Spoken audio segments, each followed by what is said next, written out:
بسم اللہ الرحمن الرحیم۔ عتیق عثمان آفیشیل چینل کے ناظرین کو ایڈوکیٹ ملک عتیق عثمان کا سلام ہو۔ آج کی اس ویڈیو میں ہم بات کرنے جا رہے ہیں جرح پر کہ جرح کیا ہے، یعنی کراس ایگزامینیشن کیا ہے، اور اس کی اقسام، جرح کی اقسام کتنی قسم کی کتنی اقسام ہوتی ہیں جرح کی، اور اس کے بعد جو جرح کے یا کراس ایگزامینیشن کے جو چند بنیادی اصول ہیں اس میں ہم وہ بھی ڈسکس کرتے ہیں۔ آئے چلتے ہیں اور اس ویڈیو کی طرف اور سنتے ہیں کہ کراس ایگزامینیشن کی بنیادی اقسام کیا ہیں اور کراس ایگزامینیشن کے بنیادی اصول کیا ہیں، اس کے علاوہ جو جرح کرتے وقت جو پابندیاں ہیں اس پر بھی ہم یہاں پہ ڈسکس کریں گے۔ تو سب سے پہلے تو کراس ایگزامینیشن کا ہمیں پتہ ہونا چاہیے کہ کراس ایگزامینیشن کیا ہوتا ہے۔ تو سب سے پہلے تو جو یہ قانون شہادت میں 3 قسم کی بتائے گئے ہیں ایویڈنس۔ ایک جو ہوتا ہے چیف ایگزامینیشن، ٹھیک، ایگزامینیشن ان چیف، یہ وہ گواہی ہوتی ہے یا ایویڈنس ہوتی ہے جب پارٹی اپنے ہی گواہ سے کوئی سوالات کرتی ہے یا گواہی لیتی ہے تو اس کو ہم کہتے ہیں ایگزامینیشن ان چیف، ٹھیک ہے جی۔ اس کے بعد جب ایڈورس پارٹی یا مخالف پارٹی جب کسی دوسرے گواہ پر جرح کرتی ہے، ٹھیک ہے، یا ان سے سوال جواب کرتی ہے تو اس کو ہم جرح یا ایگزامینیشن کہتے ہیں، ٹھیک ہے، کراس ایگزامینیشن کہتے ہیں، ٹھیک ہے جی۔ تو اس کے بعد تیسرا بھی ایک ہوتی ہے کہ وہ ہوتی ہے ری ایگزامینیشن، ٹھیک ہے۔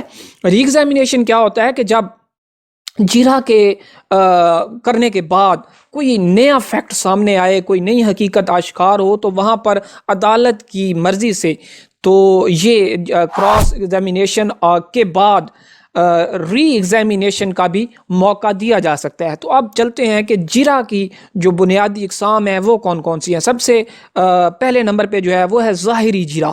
اس قسم کی جرح میں ماہر کی شہادت کی حقیقت حال اور نفس معاملہ سے نمٹنے کی کوشش نہیں کی جاتی، بلکہ اس کے برعکس گواہان کی اہلیت اور مخالف بیجا پر اعتراض کیا جاتا ہے۔ یعنی اس میں یہ صرف ظاہری طور پر جرح کی جاتی ہے۔ اس میں یہ ہوتا ہے کہ جو ہوتا ہے گواہی جو دوسری پارٹی ہوتا ہے اس کو کوشش کی جاتی ہے کہ اس کا بیجا اعتراض ایویں اپنی طرف سے کوئی اعتراض بنا کے اس پر لگایا جائے، اس کو جھوٹا ثابت کیا جائے، ٹھیک ہے جی۔ اس کے بعد ہے حقیقی جرح۔ یہ جرح ظاہراً جرح کے بالکل برعکس ہے۔ یہ گواہان کی شہادت کی حقیقت حال اور نفس معاملہ سے متعلق ہوتی ہے، یعنی جو فیکٹ ان ایشو آپ کہہ لیں، ٹھیک ہے، جو معاملہ کیس سنوائی میں ہوتا ہے، جس بات پہ کیس چل رہا ہوتا ہے، جو کیس کی اصل ہوتی ہے، فیکٹ ان ایشو ہوتا ہے یا کوئی فریم کیے جاتے ہیں ایشو، ان پر جو ہے اس کو آشکار کرنے کے لیے جو جرح کی جاتی ہے، کراس کیا جاتا ہے، اس کو حقیقی جرح کہا جاتا ہے۔ نمبر 3، حقیقی اور ظاہری جرح کا مرکب۔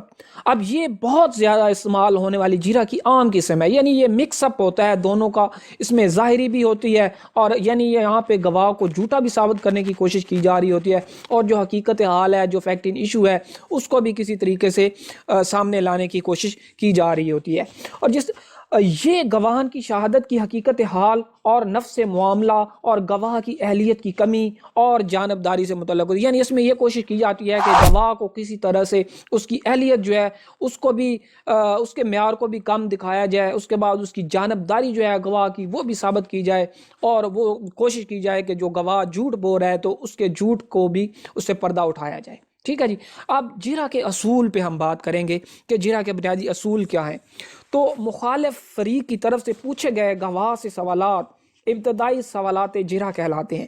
اب جرح کی جو اقسام ہے، اصول ہیں، جو اقسام ہے میں نے پہلے پڑھی ہے، سنی ہے، تو اب جو ہے اس میں جرح کے جو اصول ہیں وہ کون سے ہیں۔ نمبر 1، گواہ کی طرف سے کیے گئے بیان کے مطابق جرح کے سوالات پوچھے جائیں گے۔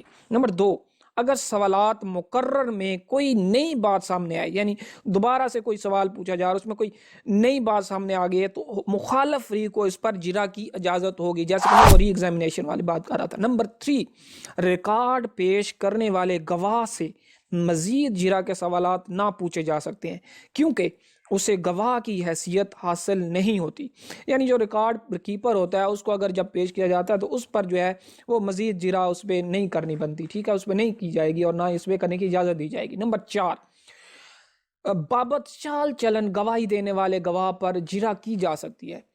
ٹھیک ہے. نمبر 5، جرا میں اشارہ یا رہنمائی کرنے والے سوالات یعنی جسے لیڈ کوسچن کہا جاتا ہے، ٹھیک ہے، لیڈنگ کوسچن، وہ بھی عدالت کی اجازت سے پوچھے جا سکتے ہیں. نمبر 6، بوقت جرا اس قسم کا اعتراض کیا جا سکتا ہے کہ جو دستاویز بر وقت عدالت میں پیش نہیں کی جا رہی، اس کی بابت سوالات نہیں پوچھے جا سکتے اور نہ ہی گواہ بیان دے سکتا ہے. نمبر 7، گواہ کے سابقہ بیان کے متعلق بیان دکھائے بغیر جرا کی جا سکتی ہے، لیکن تردید کی صورت میں سابقہ بیان دکھانا ضروری ہوتا ہے. نمبر 8، جرا کے دوران کسی گواہ کو ایسے سوالات کا جواب دینے پر مجبور کیا جا سکتا ہے خواہ اس کا جواب اس کے مجرمانہ طرز عمل کو ہی ظاہر کرے. اس صورتحال میں عدالت فیصلہ کرے گی کہ گواہ نے کسی خاص سوال کا جواب دینا ہے یا نہیں. یعنی یہ عدالت کی ڈسکریشن پار ہے کہ یہاں کہ وہ دیکھے گی کہ گواہ کو اس سوال کا جواب دینا بنتا ہے، یہاں دینا ضروری ہے یا نہیں. اور عدالت گواہ کو آگاہ بھی کر سکتی ہے، یعنی اسے کہہ سکتی ہے، بتا سکتی ہے کہ وہ اس قسم کے سوالات کا جواب دینے کا پابند ہے بھی یا نہیں. ٹھیک ہے جی. اس کے بعد ہم یہاں پہ دیکھیں گے جرا پر جو پابندیاں ہیں، جرا کرتے وقت کون سی باتوں کا خیال رکھا جائے گا. جرا پر مدرجہ ذیل جو ہے وہ پابندیاں عائد کی گئی ہیں. کون سی جی؟ اس میں جو کسی گواہ سے اسے معقول وجہ بتائے، اس سے غیر متعلقہ سوال نہیں پوچھا جا سکتا. نمبر 1 پہ جو ہے کسی گواہ سے اس سے معقول وجہ بتائے بغیر اس سے غیر متعلقہ سوال نہیں پوچھا جائے گا. نمبر 2، کسی گواہ سے غیر مہذبانہ اور رسوا کن سوالات نہیں پوچھے جا سکتے. نمبر 3، کسی کو رنج یا تکلیف پہنچانے والے سوالات نہیں پوچھے جائیں گے. امید ہے آپ کو میری یہ چھوٹی سی کاوش، جس میں ہم نے کراس ایگزامینیشن پر بات کی، کراس ایگزامینیشن کی جو اقسام ہے اس پہ بات کی، کراس ایگزامینیشن کے جو بنیادی بیسک اصول ہیں اس پر بات کی، اس کے بعد کراس ایگزامینیشن پر جو پابندیاں ہیں اس پر ہم نے بات کی.